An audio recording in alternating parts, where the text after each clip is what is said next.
തെരഞ്ഞെടുപ്പിന്റെ ഫലം വരാൻ ഇനി മണിക്കൂറുകൾ മാത്രം അവശേഷിച്ചിരിക്കെ മൂന്ന് മുന്നണികളും അവസാന കണക്ക് കൂട്ടലിലും കിഴിക്കലിലുമാണ്. അവസാനം ലഭ്യമാകുന്ന മൂന്ന് മുന്നണികളുടെയും വിവരങ്ങൾ, അതായത് മൂന്ന് മുന്നണികളുടെയും നേതാക്കൾ പങ്കുവച്ച വിവരങ്ങളാണ് പ്രേക്ഷകരുമായി പങ്കുവെക്കുന്നത്.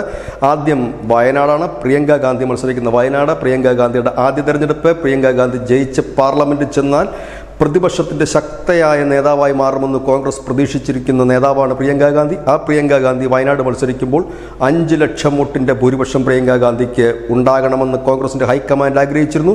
കോൺഗ്രസിന്റെ സംസ്ഥാന ഘടകം അതിൽ ഉറപ്പ് നൽകിയിരുന്നെങ്കിൽ ഇപ്പോഴതിൽ നിന്ന് വളരെ പിന്നോക്കം പോയിരിക്കുന്നു. 2.5 ലക്ഷത്തിനോ 3 ലക്ഷത്തിൻ്റെയോ ഭൂരിപക്ഷം ഉണ്ടാകും പ്രിയങ്ക ഗാന്ധിക്ക് എന്നുള്ളതാണ് ഏറ്റവും ഒടുവിലായി കോൺഗ്രസ് വൃത്തങ്ങൾ നൽകുന്ന സൂചന. ഒരുപക്ഷെ വയനാട്ടിൽ സംബന്ധിച്ച് അതൊരു വലിയ ഭൂരിപക്ഷമാകാം. പക്ഷേ ദേശീയ അടിസ്ഥാനത്തിൽ ഈ ഭൂരിപക്ഷം കുറഞ്ഞത് വലിയ ചർച്ചയായി മാറും. കാരണം 2 തവണ പ്രിയങ്ക ഗാന്ധിയുടെ സഹോദരൻ രാഹുൽ ഗാന്ധി മത്സരിച്ച ഒരു ഇടം കൂടിയാണ് വയനാട്. അപ്പോൾ സ്വാഭാവികമായും ഈ വയനാട് നടക്കുന്ന ഉപതെരഞ്ഞെടുപ്പിൻ്റെ കൂടുതൽ അനാലിസിസുകൾ നടക്കുക ദേശീയ ചാനലുകളും മാധ്യമത്തിലും തന്നെയാകും. പിന്നീട് വരുന്നത് ചേലക്കരയാണ്. ചേലക്കര LDFിൻ്റെ സിറ്റിംഗ് സീറ്റാണ്. അത് നിലനിർത്തുക എന്നുള്ളത് തന്നെയാണ് LDFിന് മുമ്പിലുള്ള ഏറ്റവും വലിയ വെല്ലുവിളി. ഭരണവിരുദ്ധ വികാരമില്ല എന്ന് ഉറപ്പിക്കുവാൻ ചേലക്കരയിൽ വിജയം അവർ സുനിശ്ചിതമാണ് എന്ന് കരുതുന്നു. വലിയ മാർജിൻ പ്രതീക്ഷിക്കുന്നില്ല എങ്കിലും വിജയം ഉണ്ടാകുമെന്ന് കരുതുന്നു. UDF 3500 വോട്ടുകൾക്ക് ജയിക്കും എന്നാണ് UDF ക്യാമ്പുകൾ പറയുന്നത്. BJP ഇവിടെ വലിയ പ്രതീക്ഷയാണ് ഈ ചേലക്കരയിൽ വെക്കുന്നത്. അവർ പറയുന്നത് 56,000 വോട്ട് അവരുടെ സ്ഥാനാർത്ഥി നേടുമെന്നും 1500 വോട്ടിന് ജയിക്കുമെന്നും BJP പറയുന്നു. പക്ഷേ BJPയുടെ ഒരു പ്രാഥമിക വിലയിരുത്തൽ തൃശ്ശൂരിനോട് ചേർന്ന് കിടക്കുന്ന ചേലക്കരയിൽ 40,000 തൊട്ട് 45,000 വരെ വോട്ടുകൾ തങ്ങൾ നേടും എന്നുള്ളതാണ് അവരുടെ അടിത്തട്ടിൽ ഉള്ള ഒരു വികാരം, അല്ലെങ്കിൽ അവരുടെ ഒരു കണക്ക്, ഇല്ലെങ്കിൽ കണക്ക് കൂട്ടലുകൾ അങ്ങനെയാണ്. ഇനി ഏറ്റവും ഒടുവിൽ കേരളം ഉറ്റുനോക്കുന്ന പാലക്കാട് നിയമസഭാ തെരഞ്ഞെടുപ്പാണ്.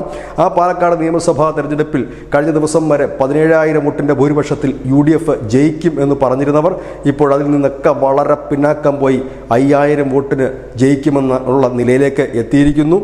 BJP ക്യാമ്പ് ആദ്യം 10,000 പറഞ്ഞുവെങ്കിലും പിന്നീട് ഇപ്പോൾ അത് 5,000 വോട്ടിന് തങ്ങൾ ജയിക്കും എന്നുള്ള നിലയിലേക്ക് എത്തിയിരിക്കുന്നു. അതായത് 4 അക്കം ഇല്ലെങ്കിൽ 5 അക്ക വിജയം പ്രവചിച്ചിരുന്നവരെല്ലാം ഇപ്പോൾ താഴേക്ക് ഇറങ്ങി വരുന്ന ഒരു കാഴ്ച. ഇവിടെ പാലക്കാടിനെ സംബന്ധിച്ച് LDFിന് മാത്രമാണ് യാതൊരു ടെൻഷനും ഇല്ലാത്തത്. കാരണം അവർ ജയിക്കില്ല എന്നവർക്ക് ഉറപ്പുണ്ടെങ്കിൽ പോലും അവരെ ആഹ്ലാദിപ്പിക്കുന്ന മറ്റൊരു കാര്യം, കഴിഞ്ഞ തെരഞ്ഞെടുപ്പുകളെ അപേക്ഷിച്ച് അവർക്ക് വലിയ രീതിയിൽ മുന്നേറാൻ കഴിയുമെന്ന് അവർ ഉറച്ചു വിശ്വസിക്കുന്നു. അങ്ങനെ ഒരു മുന്നേറ്റം ഉണ്ടായാൽ ചേലക്കരയിലും വിജയവും പാലക്കാട് LDFിനുണ്ടാകുന്ന മുന്നേറ്റവും അവർക്ക് ഈ കേരളത്തിൽ പിടിച്ചു നിൽക്കാൻ ഒരു വലിയ കച്ചിത്തുരുമ്പായി മാറും. കാരണം ജനവികാരം തങ്ങൾക്കെതിരില്ല എന്ന ഈ 2 കണക്കുകൾ മുൻനിർത്തിക്കൊണ്ട് അവർക്ക് മുൻപോട്ട് പോകാൻ കഴിയും.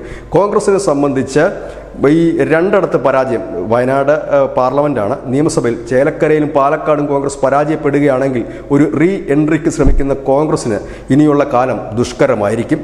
BJP ആണ് പാലക്കാട് ജയിക്കുന്നതെങ്കിൽ പുതിയൊരു യുഗം തുറക്കുകയായിരിക്കും. 2026 നിയമസഭാ തെരഞ്ഞെടുപ്പിന് അത് BJPക്ക് നൽകുന്ന ഊർജ്ജം ചെറുതാകില്ല. News desk.